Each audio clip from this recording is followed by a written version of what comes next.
The readings for this 13th Sunday in Ordinary Time gives us the opportunity to talk about generosity and hospitality and mission. Generosity and hospitality do not define themselves by doing good things.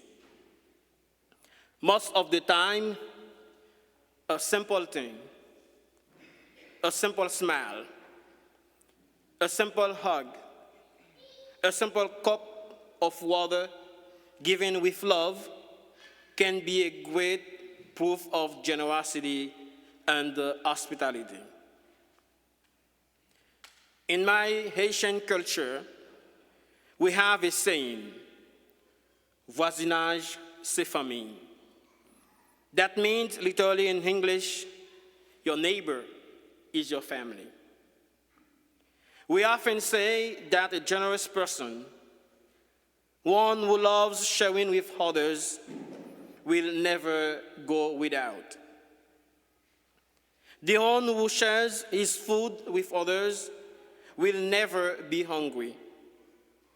That means he will always have food at home. In Haiti, we do not need to have a lot of food to share with our neighbors, with our friends, or with the stranger. Even though what we have may not seem to be enough for our own need, we still share it with others. And then, when we find ourselves in need, someone will be there to share with us. In the first reading today, we have the prophet Elijah who comes to a woman at Shunem. She and her husband show him hospitality with great generosity. They do not have any child yet, but because of their hospitality, they will be rewarded and blessed by the prophet, and they will have a child the next year at the same time.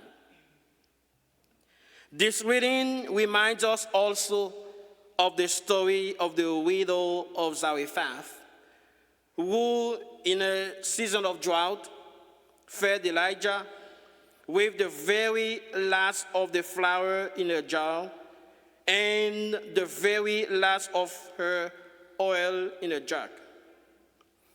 It was the only food that she had, maybe not even enough for her son and herself. But she baked first a cake for Elijah.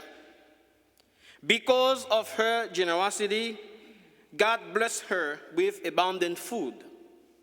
For the jar of flour did not go empty, nor the jug of oil run dry, according to the word of the Lord spoken through Elijah. The Bible talks a lot about the blessing or the reward we receive from our generosity and our hospitality. Indeed, we read this in the second letter of St. Paul to the Corinthians. Consider this.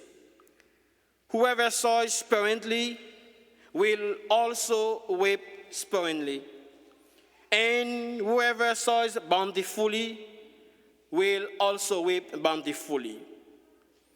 Each must do as already determined, without sadness or compulsion, for God loves a cheerful giver.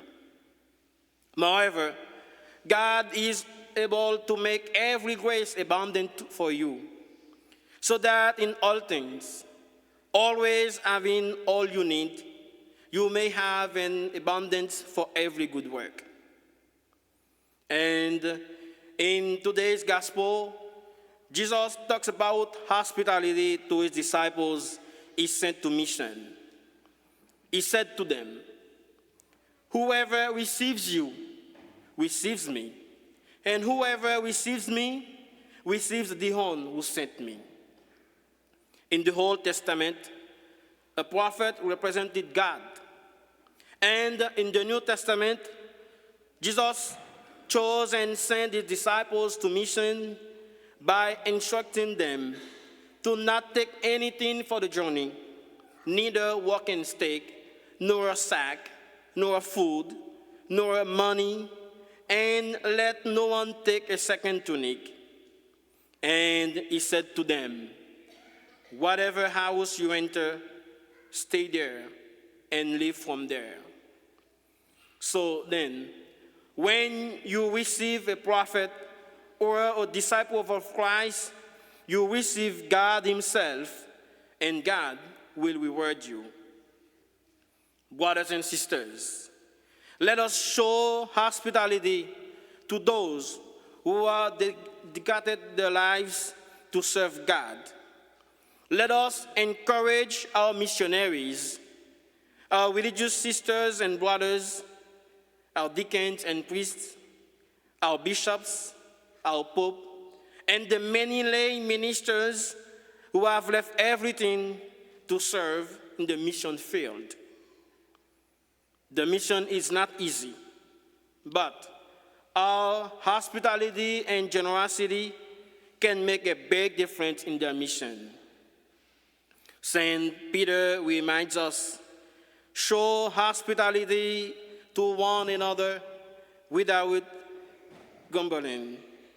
And the author of the book of Hebrews says, let mutual love continue.